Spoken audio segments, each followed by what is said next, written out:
Hello again.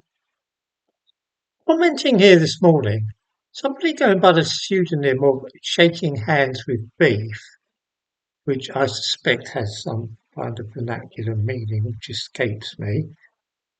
This person suggested that the past which I described, in which the vast majority of English people never even saw a black person, never actually existed.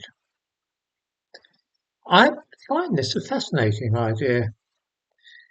The hint is that because I'm famous for being a mad old racist, that I have carefully constructed an imaginary past, one in which everyone was white and there were no black people at all. Now that contradicts directly the modern idea that Britain has always been a multicultural society. Of course, in some port cities, such as Liverpool, Cardiff and London, there were always small numbers of sailors from different parts of the world, some African, others Arab or Indian. These men didn't form a stable group and most seldom strayed more than a few miles from the dockland areas. They were a changing population, although some did settle and live in cities.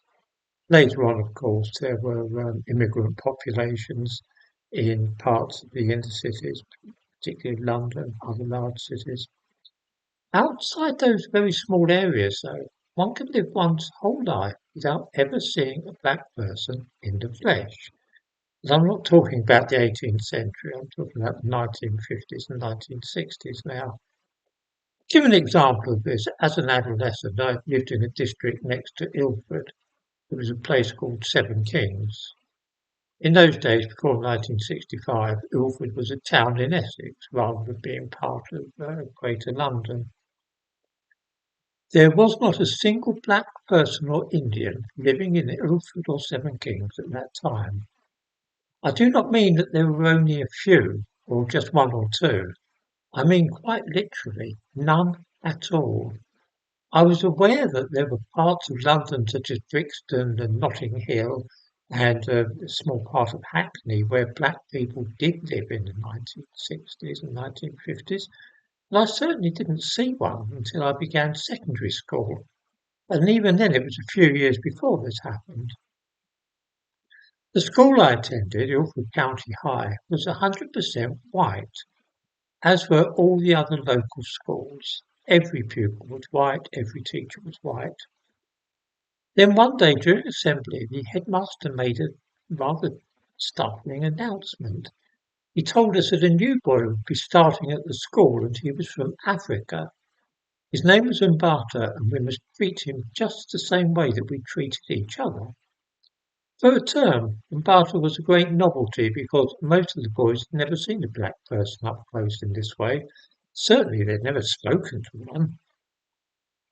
These days, of course, Ilford County High has changed to the extent that more than 99% of the pupils are of South Asian heritage, and it is the one or two white boys who are the curiosity.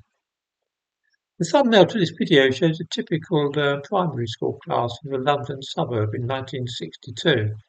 It is entirely white. Almost every school in England was the same, whether you were talking about villages, small towns, or indeed the suburbs of London. This is not some carefully constructed fantasy world. It is simply how things were 60 years ago. For good or ill, the country has changed. But to deny that this is how the past actually was in the great majority of English districts is ridiculous. Outside a few inner city districts of London, Liverpool, and one or two other large cities, England was 100% white, and that is all there is to it. However unpalatable this might be for modern people to hear,